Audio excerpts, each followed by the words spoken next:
आज आपण खरवसची रेसिपी बघणार आहोत. तर त्यासाठी इथं आपल्याला गाईचा किंवा म्हैशीचा चीक लागेल. मी इथं गाईचा चीक वापरत आहे. तर जितका आपल्याला दाट चीक असेल त्याच्या प्रमाणानुसार आपल्याला दूध घालायचं आहे. तर इथे मी 2 कप गाईचं चीक घेत आहे. तर हा चीक घट्ट असल्या कारणाने मी इथं थोडंसं दुधाचं प्रमाण जादा घालत आहे.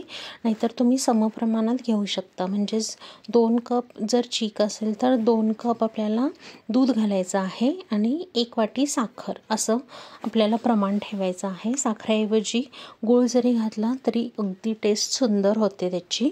त्यामुळे किंवा तुम्ही हाफ जरी घातला तरी चालेल. साखर अर्धी आणि गूळ अर्धा तुमच्या टेस्टनुसार तुम्ही वापरू शकता. तर इथं मी 2 कप गाईचं चीक आहे आणि त्याच्यासाठी मी इथं चिकाच्या डबल दूध घालत आहे. त्यामुळे मी पहिला 3 कप घातलेला आहे आणि नंतर मी परत 1 कप ॲड करणार आहे. कारण चीक हा घट्ट होता.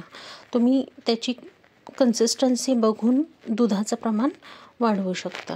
आणि त्याचबरोबर इथं मी 2 कप मी साखर घालत आहे. कारण आपलं टोटल जे आहे ते 6 कप झालेलं आहे. चीक 2 कप आणि 4 कप दूध इथं मी म्हैशीचंच वापरलेलं आहे. गाईचं चीक आहे मात्र. आता त्याचबरोबर याच्यात मी चवीनुसार वेलची पावडर आणि केसर चिमटभर घातलेला आहे. केसर तुम्ही आवर्जून घाला कारण केसरचा फ्लेवर फार छान लागतो खरवसमध्ये. आणि आता आपल्याला साखर विरघळून घ्यायची आहे. मी इथं तुम्ही बघू शकता 1 कप राहिलेला होता तो ॲड केलेला आहे. आणि हे आपण कुकरमध्ये बनवून घेणार आहोत. त्यामुळे साखर पूर्ण विरघळली गेली की आपल्याला कुकरच्या भांड्यांमध्ये दूध ओतून घ्यायचं आहे. आपल्याला अर्धी भांडी भरून घ्यायची आहेत. तर माझी 2 भांडी इथं भरलेली आहेत.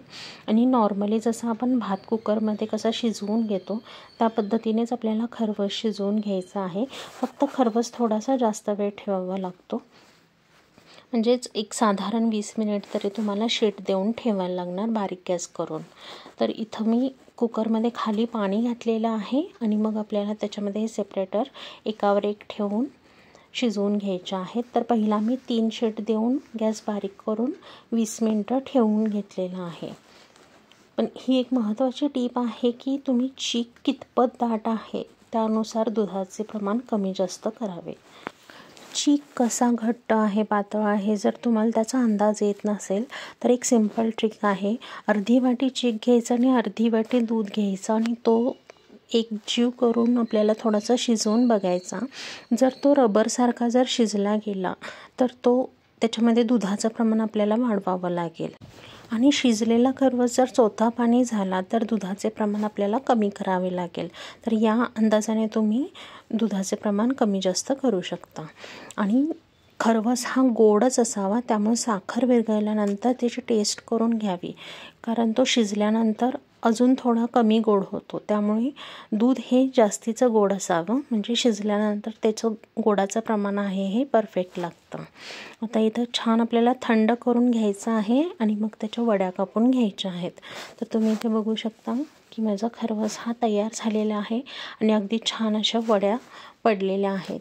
जरी तो वरून ड्राय वाटत असला तरी तो पूर्ण रसरशीत आहे आणि अगदी सॉफ्ट झालेला आहे. नक्की ट्राय करा.